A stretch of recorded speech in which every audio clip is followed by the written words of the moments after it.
Qui a peur du débat? En tout cas, pas la majorité présidentielle. Qui a peur du débat?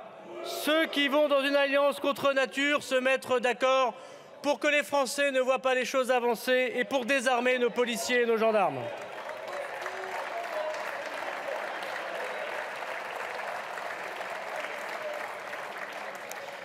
Après les avancées européennes que j'ai évoquées, le gouvernement, après le travail du Conseil d'État, après le travail de la Commission des lois du Sénat, après le Sénat, après la Commission des lois de l'Assemblée nationale, présente un projet de loi de 27 articles et de 47 articles rajoutés par le Sénat et par la Commission des lois.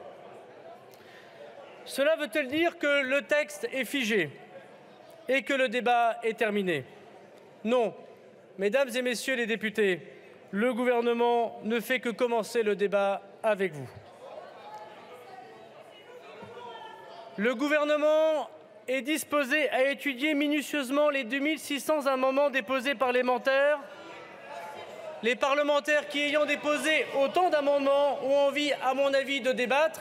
Sinon, à quoi sert-il de déposer 2600 amendements sans que personne n'ait à les connaître?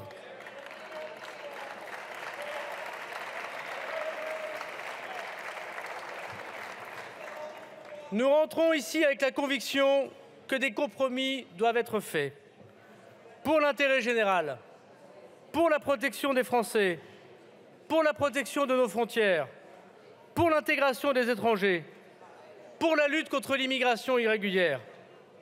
Ce texte, vous le savez, présente 3 grands axes. Une simplification drastique des procédures. Aujourd'hui, nous mettons trop de temps à répondre si c'est oui ou si c'est non pour les étrangers qui arrivent sur notre sol. Plus de 2 ans en moyenne, quand le texte, inspiré directement du rapport du sénateur Buffet, prévoit la division par 3 des recours et permettra en moins de 8 mois de répondre. Nous ne sommes pas laxistes, mais nous mettons trop de temps à répondre. Et là où tous les pays autour de nous ont été au rendez-vous de la rapidité de l'administration, la rapidité de la justice, nous devons absolument prendre des mesures de simplification. C'est l'objet de 3 titres entiers de ce projet de loi. La lutte contre les étrangers délinquants. Comment peut-on réclamer de la fermeté et refuser aux policiers, aux gendarmes et aux préfets les moyens d'expulser les étrangers délinquants? Comment peut-on faire la une des journaux, aller sur les plateaux de télévision, tenir des meetings, quand le gouvernement et la majorité arrivent avec des dispositions pour les lui refuser et finalement désarmer les policiers et les gendarmes? Comment peut-on sciemment s'opposer à des dispositions qui vont nous permettre d'expulser ou d'éloigner 4000 étrangers délinquants que ni la Constitution, ni la Convention européenne des droits de l'homme, ni l'Europe nous empêchent de le faire? C'est la loi de la République qui le permet, c'est la loi de la République qu'il faut changer. Ce texte immigration, beaucoup le commentent à l'extérieur. Et j'avoue, comme beaucoup d'entre vous, ne pas toujours reconnaître ce qui est écrit dedans. Lorsqu'on lit le texte immigration, disponible par chacune et par chacun sur le site de l'Assemblée nationale, on peut se demander comment peut-on s'opposer à la réussite obligatoire d'un examen de français pour avoir un titre de séjour long en France. 400 000 étrangers concernés. Comment peut-on être opposé aux cours gratuits à ces mêmes étrangers pour permettre l'intégration et pendant leurs heures de travail? Comment peut-on s'opposer aux moyens et pouvoirs considérables donnés à nos forces de l'ordre, à nos préfets, à nos magistrats? Comment peut-on s'opposer à l'inspection des véhicules aux frontières demandée par les policiers et par les gendarmes depuis plus de 40 ans? Comment peut-on s'opposer à la prise d'empreinte obligatoire pour reconnaître l'identité des personnes et savoir vraiment qui est majeur et qui est mineur et de quelle nationalité il est? Comment peut-on s'opposer à la simplification drastique de notre droit, votée, mesdames et messieurs les députés, à l'unanimité des sénateurs du rapport François-Noël Buffet et qui divise par 3 les recours et ainsi permettra d'améliorer évidemment les reconduites à la frontière? Comment peut-on s'opposer au retrait des titres de séjour pour tous ceux qui adhèrent à l'islamisme radical et qui ne respectent pas les valeurs de la République? Comment peut-on s'opposer à ne plus mettre des enfants de 3 ans ou de 5 ans dans des centres de rétention administratifs afin qu'ils puissent se construire psychologiquement en dehors des traumatismes d'aujourd'hui. Comment peut-on s'opposer à la dureté demandée par le gouvernement contre les passeurs, ces marchands de mort, responsables des noyades en Méditerranée et en Manche, aujourd'hui condamnés d'un simple délit, alors que demain, et j'en remercie le garde des Sceaux, ils seront passibles d'une peine de 20 ans de prison en passant de délit en crime? Comment peut-on refuser les marchands de sommeil et leur macabre commerce, ceux qui logent dans des conditions indignes et insalubres?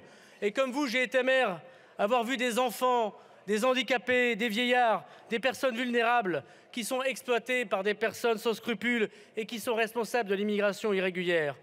Comment peut-on refuser pour la première fois la prise en compte dans la coopération migratoire de notre politique de visa et de laissez-passer consulaires?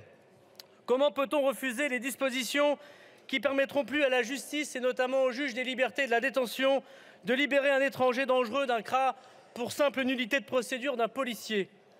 Comment peut-on ne pas vouloir protéger les Français et leur sécurité en permettant l'éloignement et l'expulsion des étrangers délinquants qui ne peuvent pas être expulsés du territoire national par simple loi de la République? Comment peut-on raisonnablement ne pas vouloir en débattre? Comment peut-on refuser ces armes aux policiers et à nos gendarmes? Comment peut-on, sans faire la politique du pire, refuser cette discussion?